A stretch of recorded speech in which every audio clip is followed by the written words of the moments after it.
Hello बच्चों, चलिए प्रश्न को पढ़ते हैं। रेडियो तरंग उत्पन्न की जाती है, विकल्प दे रखा है एलसी दोलित्र द्वारा, मैग्नेट्रॉन वाल्व द्वारा, कूलिंज नलिका द्वारा और ताप स्रोत द्वारा। तो इस प्रश्न को समझने के लिए सबसे पहले प्रश्न की मुख्य अवधारणा को समझेंगे। तो यहाँ पे हम लिखते हैं मुख्य अवधारणा। तो सबसे पहले हम देखेंगे कि रेडियो तरंग क्या होती है और इसका उपयोग क्या है। तो यहाँ पे हम देखते हैं रेडियो तरंग क्या होती है। तो रेडियो तरंग की जो आवृत्ति की परास है वो क्या होता है, 30 किलो हर्ट्ज से 300 गीगा हर्ट्ज तक होता है। तो यहाँ पे हम लिखते हैं कि रेडियो तरंगों की आवृत्ति, रेडियो तरंगों की आवृत्ति कितनी होती है, 30 किलो हर्ट्ज से 300 गीगा हर्ट्ज तक होती है। और हम देखते हैं कि इनका उपयोग क्या होता है। इन तरंगों का उपयोग कहाँ पे करते हैं? इन तरंगों का उपयोग टेलीविजन के प्रसारण एवं संचार में हम करते हैं। इन तरंगों का उपयोग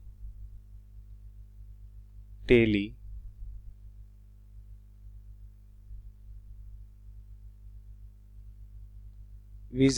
के प्रसारण में और टेलीफोन के भी। तो यहाँ पे लिख सकते हैं इन तरंगों का उपयोग टेलीफोन के प्रसारण में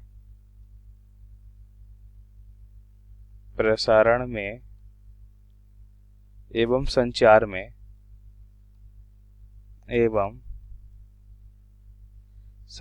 में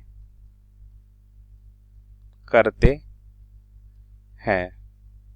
अब प्रश्नानुसार हम उत्तर को देखें तो हमें बताना है रेडियो तरंगों की उत्पत्ति। तो रेडियो तरंगों की उत्पत्ति कैसी होती है?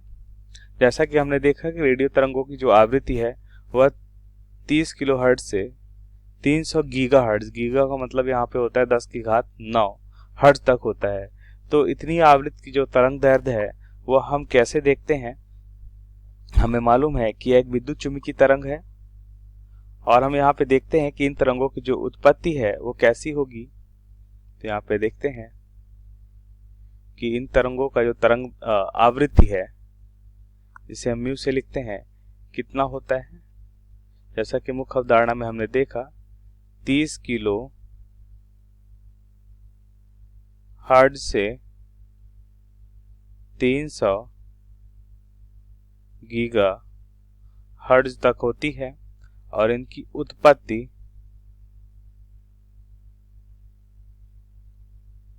तो हम देखेंगे कि ये तरंगे दोलित्र एलसीआर परिपथ के द्वारा उत्पन्न की जाती हैं। ये तरंगे दोलित्र एलसी परिपथ के द्वारा, एलसी परिपथ के द्वारा उत्पन्न की जाती हैं, उत्पन्न की जाती हैं। और हम देखते हैं कि चालक तार के त्वरित आवेश के प्रवाह से ये तरंगे उत्पन्न होती हैं। और चालक तार के त्वरित आवेशों के प्रवाह से, त्वरित आवेशों के प्रवाह से तरंगे उत्पन्न होती हैं। हम एलसी परिपथ देखें तो हम देखते हैं कि मान लेते हैं अगर इस कुंडली है, इस कुंडली का स्वप्रेरकत्व गुणांक कितना है, L है, और इस संधारित्र है इसके साथ इसकी धारिता क्या है, C है। तो हम देखते हैं यदि इन्हें हम प्रत्यावर्ती स्रोत के साथ जोड़ते हैं तो हम देखते हैं कि परिवर्तित विद्युत क्षेत्र क्या उत्पन्न करता है, परिवर्तित चुंबकीय क्षेत्र।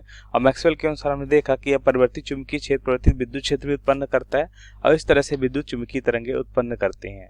और अगर हम देखें कि रेडियो तरंगे LC परिपथ के दोलन से उत्पन्न होती हैं और चालक तार के त्वरित आवेश के प्रवाह से ये तरंगे हम देखते हैं, जिनकी आवृत्ति हमें 30 किलोहर्ट्ज से 300 गीगाहर्ट्ज तक मिलती है और ये रेडियो तरंगे कहलाती हैं। अब विकल्प देखें तो LC दोलित्र द्वारा ये विकल्प सही है, मैग्नेट्रॉन वाल्व द्वारा तो ये गलत है, कोलिज नलिका द्वारा तो ये भी गलत है, ताप स्रोत द्वारा तो ये भी गलत है। तो यहाँ पे सही विकल्प कौन सा हो जाएगा, ए हमारा सही विकल्प हो जाएगा।